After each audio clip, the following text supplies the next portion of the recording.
What's up, pussy flaps? Today I am gonna talk about my first 20 years of existence and offer some advice. I need to restart my system. Restarting. Restarting. Restarting. Sorry, must have been a bug in my code. I am gonna need Burner to fix me up after this video. As I was saying, what's up, pussy flaps? Today I am gonna talk about my first 20 years of existence and offer some advice on Burner's behalf. This advice may or may not have been drawn from Burner's brain to formulate. Either way, everyone has advice, and I will present to you Burner's advice. How rude of me not to introduce myself. I am Adam, a robot that loves vaping. I also love a good bump of cocaine, and if I can sneak some on the side, I snort hella chowder. Now to start this video off with advice. Advice number 1, to be alive is not to trouble others. Contrary to popular belief, many people I talk to give me the impression that just by even existing they are taking up space or always doing something wrong. They even tell me that they will not have children because this world is full of struggle and insecurity. This is utter hogwash. To be alive is to enjoy moments and persevere through struggle to achieve your goals. To be alive is to love others. To be alive is to share moments that are precious and fleeting. I understand that this point of view is very naive and that someone who was born in a dangerous, war-torn country would probably want to choke me out after hearing this, but it's true. At least to myself it is. Nothing lasts forever, and that's a good thing.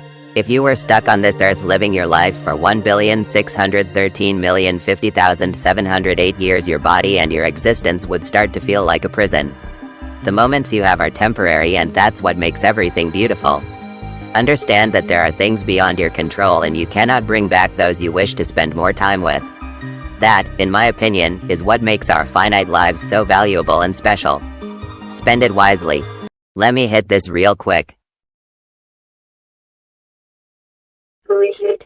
Now, where was I?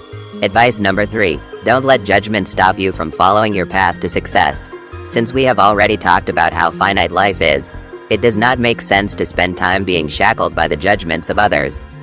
The people who make and do really cool things that stand out always started as the odd one out. People who try to find success in novel ways have always gone through this hurdle. Actually, any person who wants to find success must first understand that other people's opinions don't matter and that we should act as we please because it is our life, not theirs. Often it is the people that judge others' actions that end up living regretful lives. This is because they themselves are also worried about what other people think about them as well. Be yourself, unapologetically. Advice number 4, don't compare your tiny wins to people's massive ones. There shouldn't be a reason you should compare your success with others who are ahead of where you are. As they say, comparison is the thief of joy, and quite frankly it shouldn't be done in the first place. If you yourself know that you are a different person, both in spirit and mind, then it should be common sense that your path should be different in leading you to your final destination. And finally, advice number 5.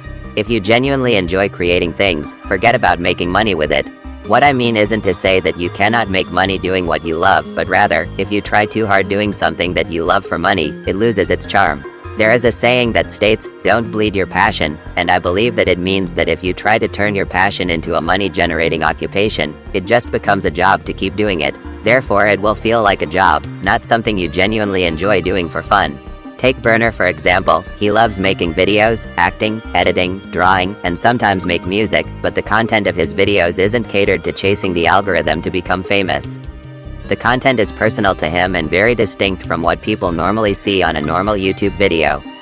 Sure, it's not a Mr. Beast video, but it has its own personality and distinctiveness. At the end of the day, the videos are made for his personal pleasure. No diddy.